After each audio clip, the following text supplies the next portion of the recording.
Our theater club from grade 3 presents Saved by Father and Son.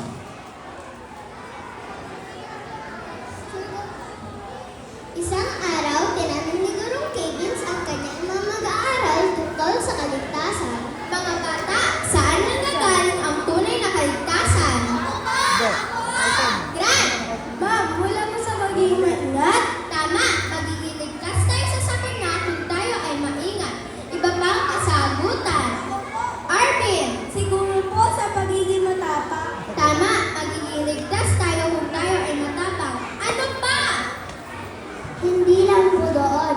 Mula sa Diyos ang pagliligtas at pag-iingat sa atin. Oo, araw-araw niyan ay binibigyan ng may lakas. Tama si Inan at Tian. Tandaan ninyo, ang tunay na kaligtasan ay biyaya mula sa Diyos. Kaya nararapat lamang na tayo ay laging tumawag sa Kanya. Pero Guro, paano nailigtas tayo ng ating Ama? Ganito kasi yan. Pinakamalit yung keyboard na bulak na.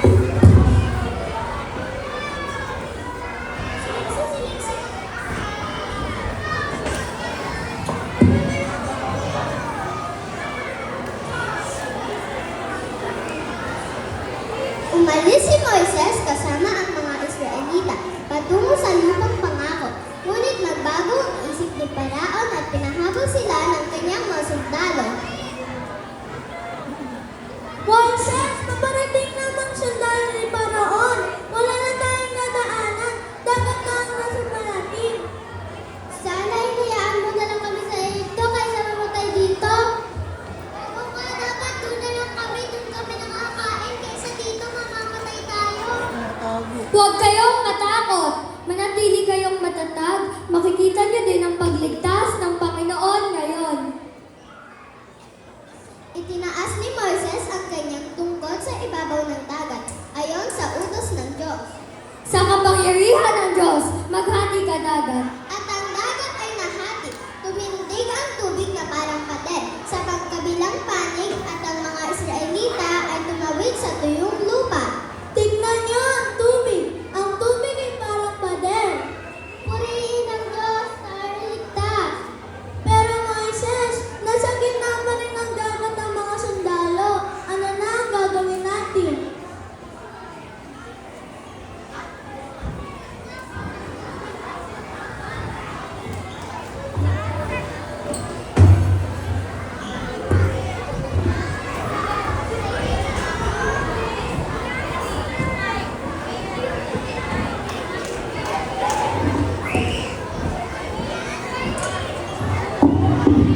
Ngayon, naunawaan na ba ninyo kung paano tayo iligtas ang ating Diyos Ama?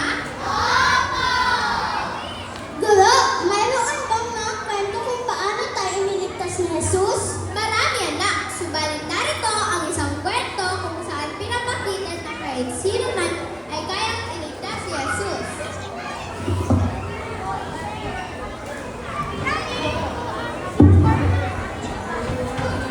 Mga bata, narito tayo sa bayan ng Jericho. Maraming tao. Bakit? Dahil paparating si Jesus. At nandito rin ang isang lalaki. Ang pangalan niya ay Zacchaeus.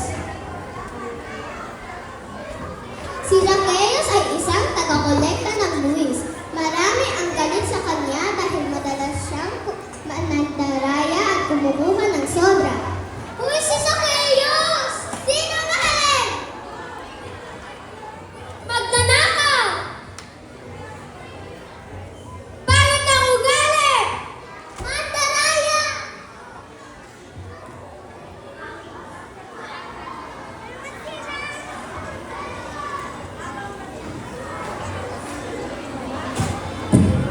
Narinig ni Zacchaeus na dadaan si Jesus.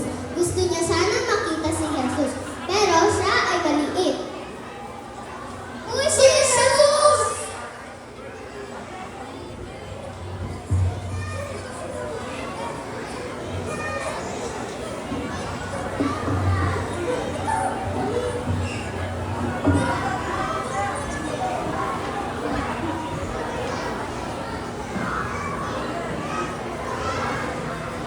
Ay naku, di ko makita pumunta sa Jesus ang daming mga tao. Kaya umakyat siya sa isang puno ng sikomoro. Zacchaeus, bumaba ka dyan. Pumunta ako sa bahay mo ngayon na. Talaga po, Jesus, bababa po ako agad.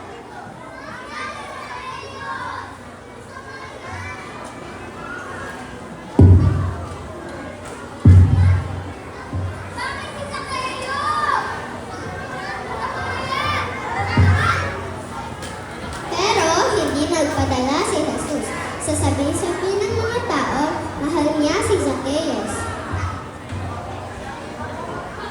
Panginoon, magbabago na po ako. Kalahati na aking mga ari-arian ay bibigay ko sa mahihirap. At kung nagloko ko, babayaran ko na 4 na beses. Ngayong araw na ito, gagawin ko kaligtasan sa bahay na ito. Kasi naparito ako para hanapin iligtas ang iyong dalawa.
Mahal tayo kahit hindi pa mahal-mahal.